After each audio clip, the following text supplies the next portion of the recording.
बिस्मिल्लाहिर्रहमानिर्रहीम। अस्सलाम वालेकुम मेरे प्यारे viewers. Recipe of the day में मैं आज आपके लिए लेके आई हूँ रेसिपी बेसन वाला नान बनाने की। बेसन वाला नान हम अक्सर नाश्ते में और चाय के साथ वो शौक से खाना पसंद करते हैं और बाज़ार से लेके आते हैं। तो आज मैं आपसे रेसिपी शेयर करूँगी, तो उम्मीद करती हूँ कि आप भी अब हमेशा घर में बना के इसे खाना पसंद करेंगे। तो मैंने एक बाउल में 2 कप बेसन लिया है। तो अब बेसन की गुठलियाँ जो है वो तोड़ने के लिए या तो इसे छान लिया जाता है या एक बीटर के ज़रिए इस तरह से मैश कर लें तो जो गुठलियाँ टूट जाती हैं। और अब मैं इसमें मसाले शामिल करूँगी। तो सबसे पहले मैंने चॉप किए हुए टमाटर लिए हैं 1 कप, थोड़ा सा हरी मिर्ची हैं और 1 कप के बराबर प्याज है बारीक कटा हुआ, और हरा धनिया 1 कप के बराबर है। तो ये सब चीज़ें जो है बेसन में मिला के इसको अच्छे से जो है उसको बेसन में हम अभी हाथों की मदद से अच्छे से इसको मिक्स कर लेंगे। और जब अच्छे से मिक्स हो जाएगा फिर इसमें पानी इसमें ऐड करके तो हम इसका एक फाइन सा पेस्ट तैयार कर लेंगे।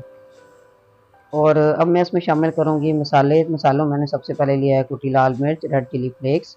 तो ये आप अपने टेस्ट के हिसाब से लाल मिर्च और नमक का इस्तेमाल कर सकते हैं। नमक शामिल किया मैंने 1 चाय का चम्मच। और अब इसको मिक्स कर लेते हैं।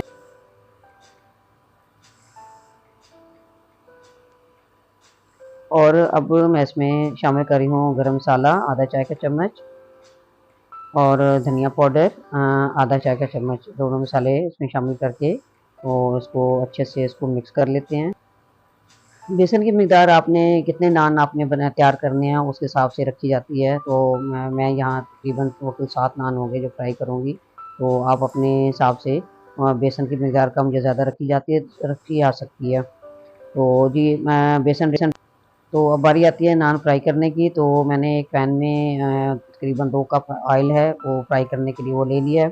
तो एक प्लेट में थोड़ा सा पानी लिया है, तकरीबन 1 कप पानी है, और उसको नान को पानी में इसमें दोनों साइड से इसे डिप कर लेंगे। और डिप करके हम उसमें से निकाल लेंगे और एक और प्लेट में या अब इस तरह से बोर्ड पे रखें और उसके ऊपर जो है जो हमने जो पेस्ट तैयार किया है मसाला ये बेसन वाला, तो ये सारा इसके ऊपर अप्लाई कर देंगे अच्छी तरह से। और इसी तरह से इसकी जो दूसरी साइड है उस पर भी हल्का सा, जो हम बहुत ज़्यादा नहीं लगाएंगे, बस हल्का सा पेस्ट जो है इसकी बैक साइड पे भी हम इस तरह से अप्लाई करेंगे। और दोनों तरफ से इसमें बहुत ज़्यादा नहीं लगाना, हल्का सा लगेगा। तो सारा जो है पेस्ट है इस पर अप्लाई हो गया। तो अब इसको हम फ्राई कर लेते हैं। तो इसको आराम से ऐसा से इसको इस तरीके से फ्राई पैन में इसमें ऑयल में डाल दी।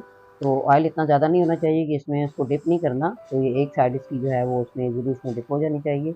और कुछ देर के बाद हम इसको पलट लेंगे। दोनों तरफ से हमने इसको गोल्डन फ्राई कर लेना है। ये देखिए दोनों तरफ से गोल्डन जब हो जाएगा तो गोल्डन हमने करना है, गोल्डन हो गया तो हम इसको निकाल लेंगे। और बहुत ही मज़ेदार क्रंची सा और चटपटा सा बहुत ही मज़े का बेसन वाला नान ये तैयार होगा। तो बेसन वाला नान तलने के लिए इसके लिए आप रात के जैसे बचे हुआ लेफ़्ट ओवर नान वो भी इस्तेमाल कर सकते हैं और ताज़ा नान भी इसमें इस्तेमाल हो सकते हैं। बस इसमें इसको हल्का सा पानी में डिप करना पड़ता है, तो टेस्ट जो है वो उसी तरह सेम टेस्ट ही आएगा। तो आप अगर बच गए हैं नान तो उसको भी इस तरीके से उसको दोबारा से रीयूज़ किया जा सकता है। और ताज़ा अगर नान आते हैं तो उनको भी हम इस तरीके से उसको टेस्टी और मज़ेदार बना के चाय के साथ या सुबह नाश्ते में उसको नोश किया जा सकता है। और हम इसी तरह से बाकी सारे नान भी फ्राई कर लेंगे। और उम्मीद करती हूँ मेरी आज की रेसिपी आपको पसंद आएगी। अगर रेसिपी पसंद आए तो लाइक करें, शेयर करें, कमेंट में ज़रूर बताइएगा। और आप भी रेसिपी घर में ज़रूर ट्राई कीजिएगा। और बाज़ार के नान जो है उनका टेस्ट आप भूल जाएंगे और घर में बना के खाना पसंद करेंगे। तो चलिए मिलते हैं एक अगली नई रेसिपी में। तो अपना ख्याल रखिएगा। अल्लाह हाफिज़।